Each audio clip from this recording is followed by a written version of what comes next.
todo lo que rodea a Thor Love and Thunder sin duda es algo. No solo es el fin de la fase 4, una fase que es un poco un popurrí de muchas cosas, pero eso creo que lo veré en otro video porque es muy extenso.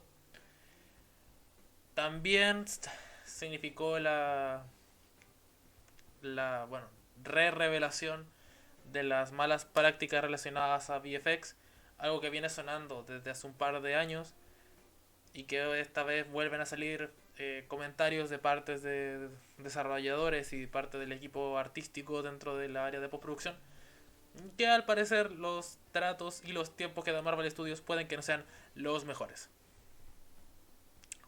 Pero esos son temas que creo que son un poco amplios de tratar dentro de la crítica, así que yo los menciono aquí al inicio y vamos a lo que nos interesa. Thor and Thunder. Se le dio una luz verde a Taika Waititi después de lo que hizo con Ragnarok. Revitalizar una saga, hacer que incluso los propios actores cansados de sus roles vuelvan a interpretarlos con un nuevo aire, ser parte del grupo de directores que se asociaron junto a los rusos para sacar Infinity War y Endgame y ser uno de los nominados a los Oscar por su propia película que Jojo Rabbit. ¿Cómo no sentirse la libertad creativa de sacar una cuarta entrega que nos reflejara más de este personaje? Seguir dándole esta nueva estructura, darle este nuevo aire, creando más. Y debo decirlo, hace mucho que no me divertía tanto en una película de Marvel. Probablemente desde el volumen 2 en 2017, de lo cual ya han pasado 5 años, algo que, o sea, una película no me parecía tan entretenida. El problema surge en otras áreas. Y aquí vamos a abrir dos aristas importantes. Lo que es la adaptación de una obra, Mighty Thor, de Aaron, y el concepto de saga y de desarrollo de personaje. Porque creo que es indudable que si uno revisa esta entrega y la revisa como una obra individual, más allá de que si te gusta el estilo o no, si no te gusta este tipo de comedia burda o no, es una obra que se sustenta y que da pasos en sentido correcto para el desarrollo de una historia que cuenta con personajes interesantes, que cuenta con subtemas interesantes. Uno valora todo lo que se tiene y es una entrega divertida que se sustenta en gran medida de esto, que logra ser emotiva, logra generar vínculos y a través de una dirección de actores y unos actores que saben muy bien lo que trataban de lograr, se dan dinámicas fuera de lo que es el blockbuster promedio. Es una relación romántica. Cuidado, alerta de spoilers, podemos volver a ver a Jane Foster y verla como un personaje diferente, que está pasando por cosas, que tener una Valkyria, que parece que también está pasando por cosas. Y que todo eso funciona para darle a todo un trabajo. ¿Es excelente o es excepcional? Yo diría que no, que tampoco parece buscarlo. Es una sensación extraña la que da esta película de ser muy magnánima, muy asombrosa, pero a la vez que tu personaje sea bastante simple en un sentido muy extraño, porque no es que el personaje sea básico, porque recuerdan gran parte de su historia, dan un vistazo atrás, vuelven a hablarnos sobre ciertas temáticas, nos recuerdan que tiene 1500 años, que este es un personaje que ha vivido mucho, que está buscándose dentro de un espacio, que, que dentro de esta pomposidad propia de ser como un gobernante asgardiano, es muy repetitivo, como que profesa, como que la gracia es que como que él es un profeta, ¿no? Como que él como que habla sobre cómo hay que hacer las cosas y realmente él no tiene un sentido de su vida. Y son, claro, es interesante y continúa lo que nos venía contando Ragnarok de un Thor mucho más perdido de lo que se esperaba. Ser digno tampoco parece ser algo que define a una persona, sino que es solo una cualidad, que es sacrificarse frente a los otros. Con eso ya como que se cumple ese paradigma. Y ahora Thor se encuentra que más allá de querer ayudar, él tampoco tiene un objetivo de qué quiere ser. Y damn, ¿qué haces cuando tienes que trabajar con algo así? ¿Qué haces cuando se te pide hacer algo tan complejo como es el crear, o sea, con el crear una vida?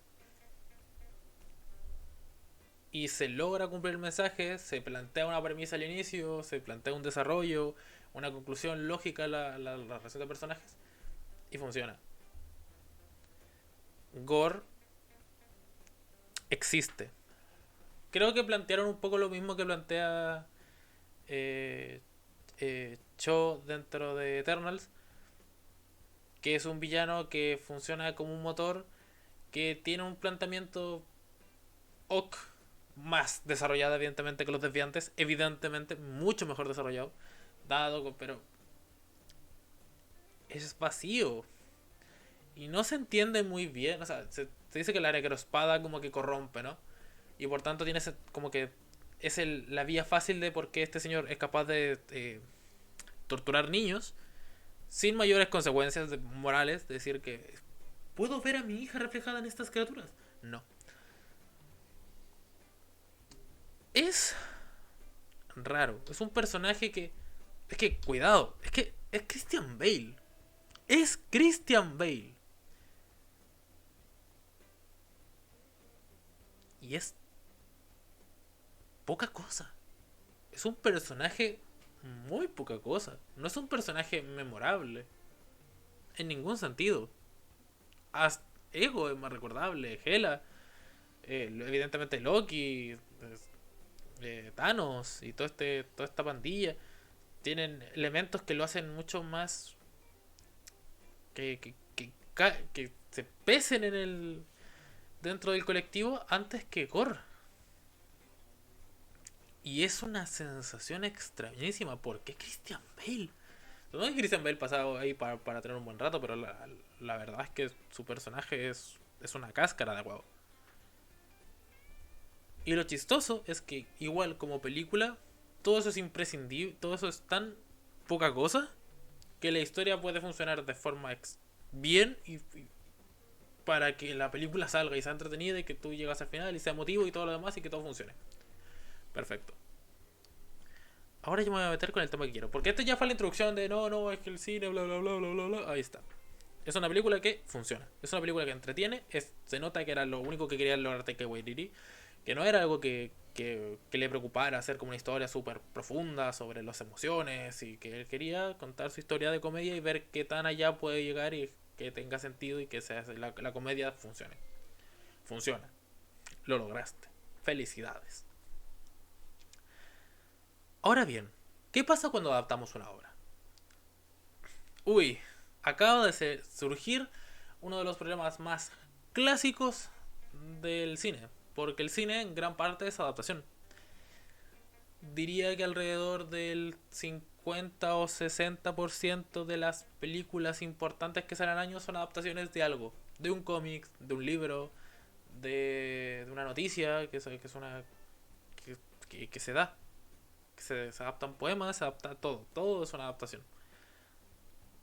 Por un tema de producción, de que hay que tener una base de fans y que si no eres un director muy conocido es difícil que bla bla bla bla bla. Historias de producción. Y aquí Marvel tiene la costumbre de adaptar, cosa que cada película que tú veas tenga un antecedente en cómics. Que yo creo que para este punto podrían incluso no hacerlo y funcionarían igual porque sus personajes ya distan de las originales y para adaptar como están adaptando, o sea, ¿para qué, no? O sea, Shang-Chi, por ejemplo, no se adapta de básicamente nada. Y la película es buena y funciona. Y nadie está preguntando, ¿de dónde sacaste esta historia? No importa. A nadie le importa. Y aquí tomaron a Mike Titor de Aaron. Para la gente que no se acerca al cómic, o sea, a la industria del cómic, no le dirá, o sea, más allá de algún TikTok que hayas visto, no te sonará de mucho esta historia. La historia de cómo Jane Foster cae en el cáncer, cae en un problema donde está al borde de la muerte y el poder de Thor la revitaliza en una historia emocional, triste, de sacrificio, de dolor y de mucha pasión. Pero no pasión hacia romántica, sino que de mucha pasión de ser como power a la vida. De ser pasional.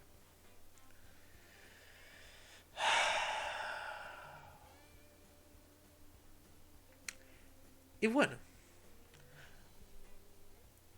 se mantienen las bases, se mantiene la estructura, la carcasa más básica. Jane Foster tiene cáncer.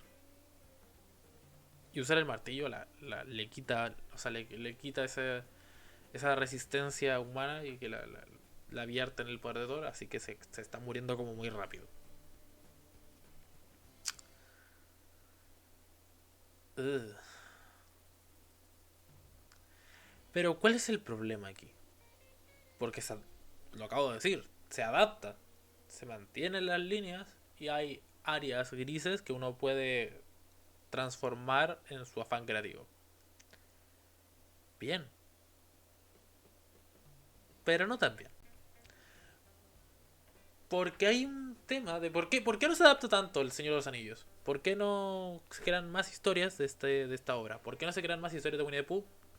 ¿Por qué no se crean más historias no sé, de Guardián de Tres Centenas? ¿Por qué estos grandes clásicos como Tom Sawyer no tienen adaptaciones cada 3 años? Porque, por ejemplo, la historia de el juego más peligroso tiene una adaptación cada 3 o 4 años que se crea una nueva versión de esa historia que es el de un hombre que caza a otros hombres. Es un tópico creado en 1920 a través de un libro y tiene mil adaptaciones. Lo mismo con historias como, no sé, como eh, Puff, Hansel y Gretel o Pinocho, que cada ciertos años sale una película de Pinocho porque es una historia que se puede replicar. ¿Por qué esto no se está replicando? Porque las obras más magnánimas, las obras que son de mayor complejidad y que dentro de su narración es cuentan con demasiados detalles que la hacen perfecta, es difícil llevar todo eso a la pantalla y que funcione de la misma manera. Y si cambias demasiado, muchas cosas fallarán y será más difícil de sostener. El cómic de Thor, de Mighty Thor, la poderosa Thor, es una de esas obras que tienen un peso y es un viaje leerlas tan interesante que es triste ver que lo único que agarras es esos 2 puntos y creas una historia que era una historia tan interesante. Se ve Rusia una historia secundaria que acaba de forma bruta y definitiva porque no, o sea, no pueden que resuciten a Jane, pero la historia de Mike Titor ya se contó. No se puede contar de nuevo. No de la misma manera. Ya el impacto ya se dio. Y esa historia, en este momento, se dio por cumplida. El cheque está listo. Es como hacer el mundo oscuro de nuevo. Carece completamente de sentido. Por muy interesante que sea Malekith, su historia ya fue contada. Pero no porque, por ejemplo, con los 10 anillos. Los 10 anillos cuentan con una versión muy distinta que es que realmente jamás se mostró a los 10 anillos. Y el personaje se usó. Y su historia se usó. La historia de los 10 anillos ni siquiera se había contado. De hecho, todavía no se cuenta. Siempre pueden decir ahora, si no gustaba Shang-Chi, podrían decir, es que, jaja, es que eran otros anillos. Es una carta usada y como adaptación falla al ser una versión demasiado simplificada de lo que trataba de ser. Muy sencilla. No me gusta usar la palabra básica porque evidentemente cualquier proceso artístico de esta envergadura no es algo fácil ni básico de hacer. Pero sí que no se usaron todas las cartas disponibles para la creación de la historia. Ah, qué largo está quedando este video. Pero bueno, queda la otra parte. Saga. La evolución de Thor tiene tantos baches desde su concepción en el año 2011 con Thor,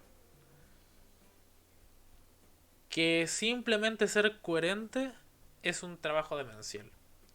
Pasamos de un Thor violento que tiene que aprender la importancia del sacrificio a un Thor muy serio en Avengers y un mundo oscuro que carece de realmente un objetivo claro. No sé, él no sabe cuál es su posición en el mundo, que él se mantiene muy estoico con lo que significa ser un asgardiano y la misión que es ser uno de los hijos de Odín.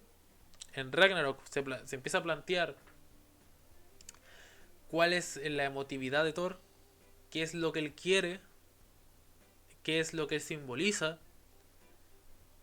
En Infinity War vemos a un héroe muy dolido, que ha perdido todo, un desesperanzado, que choca constantemente con lo que quiere y que debe demostrar que su fuerza es lo suficiente para cumplir sus objetivos. Falla, eso lo lleva a una depresión, que hace que en Avengers se vuelva un Fatty Bro, que juega mucho con el concepto de ja, como estoy triste, estoy gordo. Solo decir que les importaba tan poco el tema de Thor que en vez ni siquiera solo le pusieron un estómago y todo el resto del cuerpo sigue exactamente igual de musculado que de lo que se esperaba. Una cosa, de hecho, ni las mejillas se ven súper delgadas y se nota como que está. Pero tiene una barba muy grande, es muy burdo. Una falta del detalle a lo que le hacen a Marvel, que es una cosa que me pone muy triste.